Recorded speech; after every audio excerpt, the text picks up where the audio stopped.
जब श्री राम जी लंका पहुंच गए तो उन्होंने रावण के पास अपना दूत भेजने का विचार किया। सभा में सभी ने प्रस्ताव किया कि हनुमान जी लंका में अपनी शक्ति की धूम मचा चुके हैं, इसलिए फिर से हनुमान जी को ही दूत बनाकर भेजना चाहिए। लेकिन श्री राम जी ने कहा कि अगर रावण के पास फिर से हनुमान जी को भेजा गया तो संदेश जाएगा कि राम की सेना में अकेले हनुमान ही महावीर हैं, इसलिए किसी अन्य व्यक्ति को दूत बनाकर भेजा जाना चाहिए जो श्री हनुमान जी की तरह पराक्रमी और बुद्धिमान हो।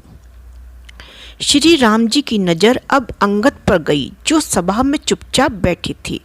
राम जी ने कहा कि क्यों ना महाबलीशाली बाली के पुत्र अंगद को दूत बनाकर भेजा जाए। इस बार वो पराक्रमी और बुद्धिमान भी हैं, इनके जाने से रावण की सेना का मनोबल कमज़ोर होगा, क्योंकि उन्हें लगेगा कि श्री राम की सेना में अकेले हनुमान ही नहीं कई पराक्रमी मौजूद हैं।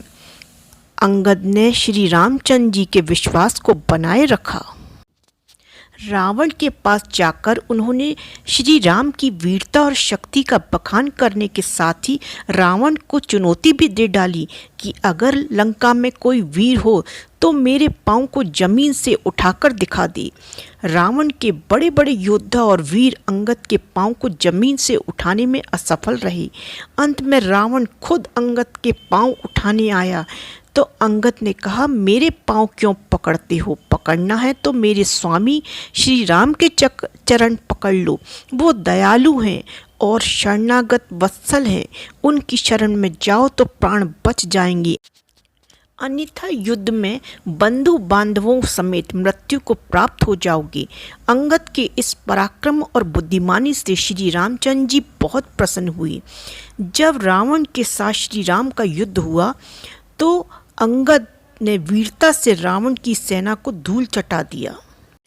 एक खास बात कि जब अंगद रावण के दरबार में गए तो द्वारपाल ने उन्हें वहीं रोक दिया और कहा कि अंदर जाना है तो अपनी गदा यहीं छोड़ के जाओ। अंगद रावण के सामने निहत्थे गए थे।